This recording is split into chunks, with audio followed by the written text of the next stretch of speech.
Hey there, MRA, my Real Africanist. This is your girl, Maria Jouf, the Real Africanist, and welcome to my channel. If you have been here before, thank you so much for coming back. And if this is your first time here, I really appreciate you watching. On this channel, I talk about African history, the field of African studies, and current African affairs, right? So today, I just wanted to hop on here for a minute and talk about something that is really near and dear to my heart, right? So um, last night, I was watching a video on our brother uh, RJ Mahdi, right? RJ Mahdi is the head of an organization called Made in Africa. Okay, he is in Senegal, and I believe he's been in Senegal for about 13 years. He and his family repatriated back to the continent, like I said, about 13 years ago. And they have been very instrumental in helping others repatriate, right? Initially, he was not in the repatriation business. He initially, like I said, was looking just to resettle on the continent for a better quality of life for himself and his family. And also, he became involved in uh, you know, development projects on the continent and actually providing services to the Senegalese community, right? And brother Mahdi and his family is very well respected in Senegal. Like I say, he was one of the first to, uh, start those repatriation efforts for African Americans on a on a community a wide scale, um, in this more recent time period. Okay, I used to watch brother Mahdi's channel. I followed him on social media platforms, and I really appreciated and I still appreciate what he has done for the continent and his dedication to bridging the gap between Africans and the African diaspora, more specifically African American diaspora, as well as giving back to the continent, providing much needed services for the community that he was involved in, right? Um, Again, these were not just individual development efforts for uh, uh, uh, economic profit. It was, really work that was done from um, his desire to assist people in Africa, again, as well as people in the African American community. He works with the government and other prominent organizations on the ground in Senegal, right? However, I realized that I hadn't seen him in a while, right? I'm not on social media as much as I used to be, but I realized that I hadn't seen him. And then he finally appeared on YouTube maybe about a week ago. No, that was on Facebook. And then yesterday, he was on the African Diaspora channel um, with Brother Phil, and he did an interview, right? And he talked about the situation why we had not seen him. And so he had actually been in jail, right? He had been in jail in Senegal for about 30 or 35 days, I think he said. And it was because of some false accusations that were leveled against him about a fraud, right? And the outcome without going into all the specifics. A client he was working with who he believes was an infiltrator, right? Someone who purposely infiltrated the organization, brought these bogus charges against him, that really had no foundation. But he had to sit in jail until, excuse me, until everything was rectified, right? Now, of course, I wasn't there. I don't know. I know there's always two sides to the story, but I do believe him, right? He has proven himself. Like I say, he has done the work. And when it was all said and done, the legal system in Senegal basically said that these people had no ground to stand on, and all of these charges were bogus. And, it was just a bitter client who was expecting a return on their money sooner than what was promised, right? Because they were running short on cash, right? Which happens to some of African Americans or people from the African diaspora who choose to repatriate to the continent, right? Without really thinking the whole thing out, right? So anyway, I just wanted to speak on that because, that had always been one of my primary goals, right? I am ecstatic to be alive at this time to see so many African Americans repatriating to the continent and learning more about the continent and getting involved, right? I mean, that really speaks to my heart because that is something that I always wanted to see. I am a Pan-Africanist. And I do believe that until the African diaspora community, and I mean, until African people just say that, all around the world are unified in a way that we strike a mighty blow because of the numbers, that we will never really experience the freedom that we want as a collective group, right? As individuals, right? We will succeed because, everybody has their own, their own journey to walk. And so as an individual, you can succeed. But if you are part of the group who wants to see our people as a collective to advance to the level that we know is possible for ourselves, then, it's going to take a strong unified effort, right? So, like I said, I was proud of that. I'm still proud of that. But as always, whenever we make an effort to unify ourselves, there are always these elements waiting in the shadows to disrupt that. So whether it's just the haters, people are haters. They come in all shapes, sizes, colors, right? It doesn't matter if they're black, white, red, green, or purple. It doesn't matter. You're always going to have haters. So you have those, right, who whenever they see someone advancing, then they have to step in and try to do something to halt that advancement or destroy that advancement, right? Or at least attempt. Then you have those who are what the people nowadays call agents, right? But they have always been around. Those who infiltrate, try to infiltrate, the efforts of black unification, right? Black organizations, black institutions. You have these infiltrators. Some are paid, some are not. They're just doing it because, again, they are haters. But a lot of this is strategic, right? And you have to believe this. That is no conspiracy theorist type of stuff. I mean, it has been happening all throughout history. All you have to do is look at the history and you'll see, all of our organizations have been infiltrated. So whether it was here on the continent, here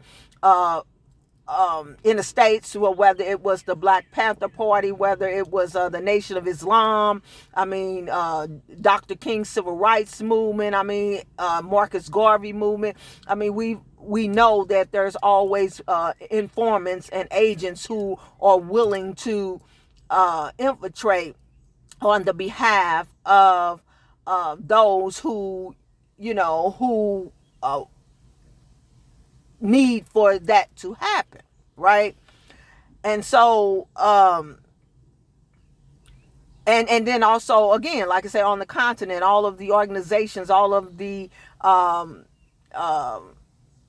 freedom fighters on the continent and all of their organizations and governments have also been infiltrated. I mean, the killing of Patrice Lumumba and Kwame Nkrumah, his work, Thomas Sankara, I mean, Steve Biko in South Africa, I mean, Mama Winnie Mandela, I mean, the Mau Mau in Kenya, I mean, Ethiopia, right? The list goes on and on and on. So we know that it's something that is real, right? Because black unification is a threat, okay? However, what bothers me the most is when I see this happening between internally between the African and African diaspora community, okay? Because this is an opportunity at this time in history. This is a great opportunity for us to move forward in a mighty way, right? And to move forward in unity, that we may establish the progress, the socio-economic progress that we all want, right? We have this slogan now, the Africa that we want. And unless, like you said, we move in unity, unless we have a collective vision for ourselves, the Africa that we want will remain out of reach, okay?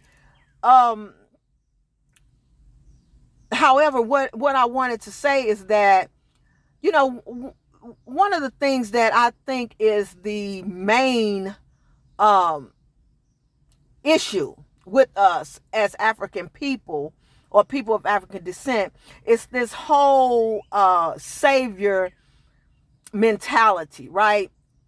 And I know that sounds controversial to people, especially those who, real religious people who, believe in this whole savior concept, right? But from my perspective, salvation lies within oneself, right? And one's belief in oneself. And I believe that this whole savior complex comes from centuries of indoctrination, right? And it also was used deliberately for not only black people, but for the masses of the people to believe in something outside of themselves, right? So I think, again, that's one of the issues with us as African and African American people. We as African American people are looking to Africa, to save us. We're running to the continent, repatriating to the continent with this mindset. And that's just some of us, not everybody, right? With this mindset that somehow we're going to be saved if we go to Africa. We're going to find the kingdom of heaven there, right?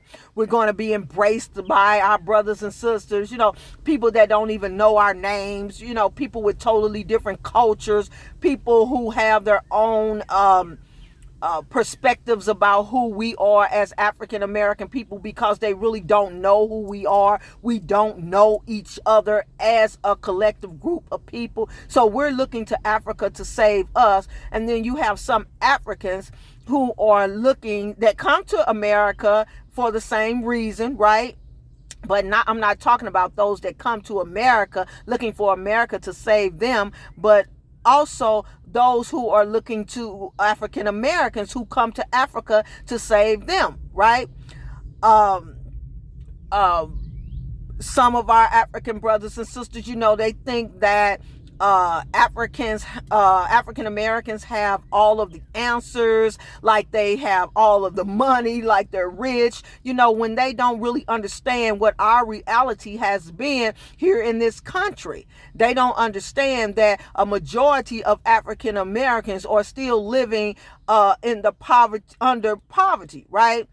And although we have done a lot and we have been very progressive, and our ancestors and forefathers and mothers have accomplished a lot, and we have come through some very terrible circumstances to still be here today and surviving, right? And we have accomplished tremendous accomplishments. So we should get those accolades, but we are not rich, right?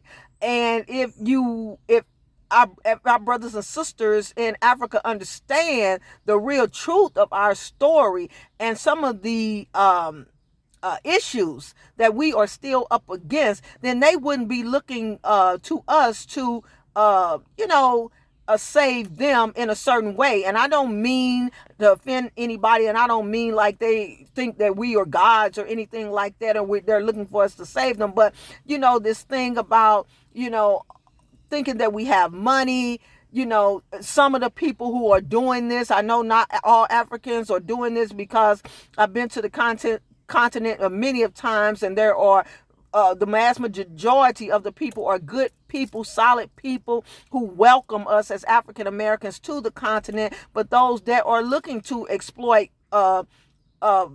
some of the people that come there, because they need the money and they need the resources, but we are not the ones that you should be trying to exploit and get it from. We are suffering just like you, right? And then there's the vice versa. Like I said, you have African Americans going to African countries, some of them with this whole arrogant attitude as if they need to come and save Africa and save Africans, right? But also that Africa is going to save them, right? And like I say, like it's some paradise or some fairy tale that they have made up in their minds, right? When they don't really know the real reality of the story on the ground in Africa either, right? Africa has been through some tragic and traumatic issues, right? So much underdevelopment because of those issues, right? But African people are strong. They are resilient, just like us. They're African diasporan counterparts, right? They have done tremendous things in their countries, as far as pulling themselves up from situations that the average human beings would not have survived, right? So we are resilient people on both sides, but I think we both have this perspective as if, somehow we're going to save one another. And I'm here to tell you that hurting people cannot heal each other, right? If you both have been traumatized and nobody is willing to really acknowledge that and heal that trauma, right, then we're not going to do anything but traumatize each other, right? And we're not going to do anything but see the chaos that is playing out in some of these situations. Now, I don't really like to talk about that because it's really nobody's business but our own. And when you talk about things, you give it energy. And I really don't want to give any energy to division, because I'm about, like I say, Pan-Africanism, and about unifying our people. But we have to understand what is at stake here, right? There are people and there are energies that are out here that are trying to keep us divided, and will do anything at any cost to do that, right? And so sometimes we really have to look within ourselves and ask ourselves, what is it, and why is it that we do this to each other? Because if we keep on doing the same thing over and over again, we're going to keep on getting the same results, right? Like I said, of course you'll have some individual success stories, and we want those because those pave the way for other individual success stories, right? But we cannot have all of this drama, playing out. Especially when you have people who are working hard to make the repatriation of people, African American people, back to the continent a reality, right? But we have to, again, stop looking for anybody outside of ourselves to save us, come and save us, right? I'm just going to say it. Like you say, the white man is not going to save us. I don't care what kind of program, what kind of money they offer. I don't care what it is. They are not going to save us. That is not their goal. Believe me, that is not their goal. And if they do try in whatever way to assist you in the longer run, it's for their benefit, which it should be. Right? They should be taking care of themselves. I'm not mad at them for that, but we have to learn to take care of ourselves first. It says to love, well, they say it says to love your neighbor as you love yourself. So it's a given that you will love yourself first and do for self first. Self-preservation is the law of the land, right? So, I just wanted to hop on here and say that, and just to speak to those who, have these, unrealistic expectations about what it's going to be like repatriating, like I say, to the continent. I have been to the continents many of times. I am also thinking about repatriating, but I've been there, so I could try to figure out, is that a realistic goal for myself? Is that a realistic step? No matter how much I want to do that, can I really do that? Especially at this point in my life, can I afford to do that? What am I going to do there to generate the income that I need to be successful there, right? When I go there with a humbling spirit, respecting the people, respecting the culture, right? Because I have seen just the opposite. Like I say, where we sometimes as African Americans, we go over there, and we are more demanding than, our ex-colonizers, right? We expect more for some reason, when we should understand that that's not the reality and that's not a possibility. I mean, that's just like African coming over here to America in droves, right? And if they were expecting us to just roll out the red carpet, if we are really real about it, how can we really roll out the red carpet here in America for our African brothers and sisters from the continent, right? We could do it on, like I say, a small scale to a certain extent, but ownership is what would allow us to do that. And we don't have a lot of ownership in this country. We don't.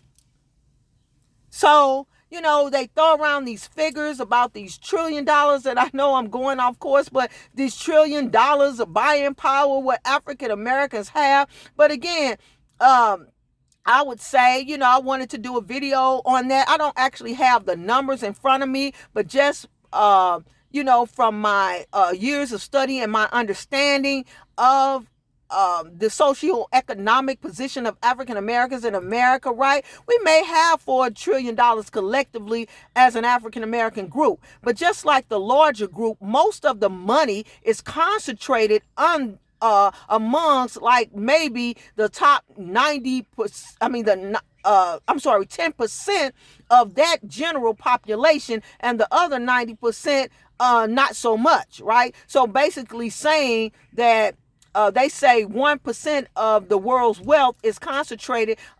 90%. Most of the world's wealth is concentrated amongst really, 1 to 10% of the population, and everybody else shares the rest, right? And I think that is the same situation even on a, on the level of African Americans. Probably because when you think about it, when they consider that wealth, they're putting in athletes, entertainers, top business people, all the people that makes the big bucks, right, are included in that group. So most of that $4 trillion buying power is probably concentrated in that group, right? While the majority of the people are still living in underserved and, underprivileged communities, right? So, and I think, again, that's the same thing that applies on the African continent, right? Most of the wealth is concentrated among the wealthy. And the average everyday brother and sister really cannot do a lot for you. They can help you make connections and do all of that kind of stuff, but that's really it. They can't save you. They will not be your saving grace. It's up to you as an individual to find that um, uh, light within yourself, right? You are the one that is going to save you. Your mind, your ideas, your ingenuity, right? And I don't mean to be preachy. I'm just, saying some of us need to be reminded of that, right? Our power lies within ourselves, right? That is where you will find the strength with the help of the Creator to, you know, manifest the life that you want, right? But we have to be respectful of each other, and we can't be turning on each other, right? That's exactly what the world wants to see, and that's obvious. You can see it all in the comments when you have the YouTubers out here that are working so hard to show you the African continent from the African perspective, change the African narrative. All through the comment section, you just see all these haters out here. And why?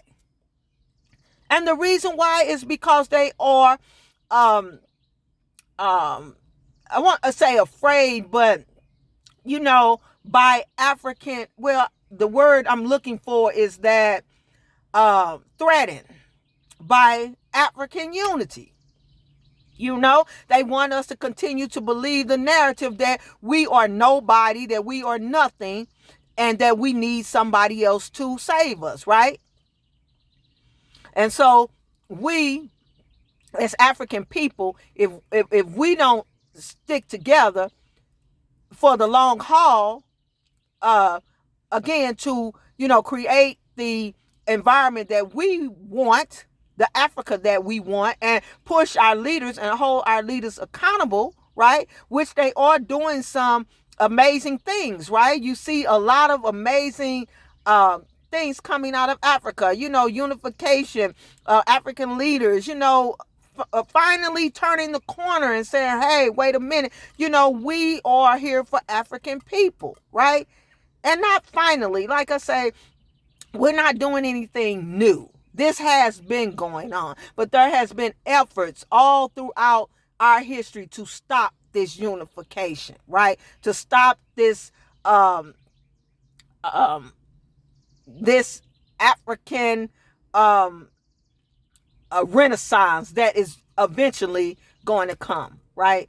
So again, I just wanted to hop on here. I know it's a little long, but I wanted to hop on here and say that, and to just, speak to the people who are just so willing to turn on their own people at a drop of a dime, and just to believe the worst about each other,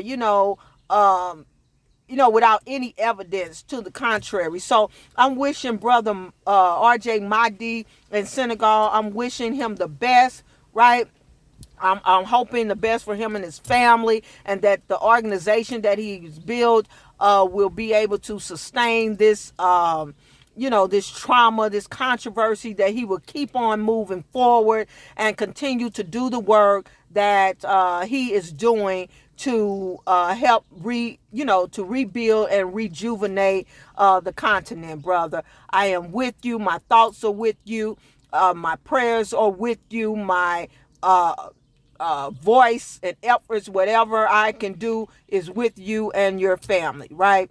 And I just want to say to all my brothers and sisters in Africa, just keep the faith, stay the course, and look to yourselves, and let's look to each other to build the Africa we want, right? So fight the power.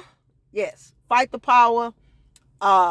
When it comes to the African story, always go deeper, right?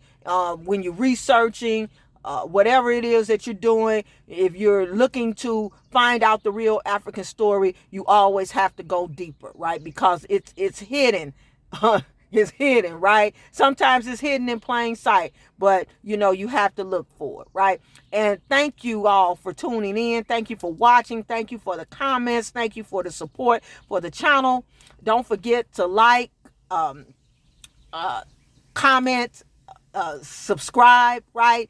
And share this video so I can continue bringing you commentary on African history, African studies, and current African affairs, right? I am Marie Ya Jouf, the Real Africanist, and I'll see you soon. Peace.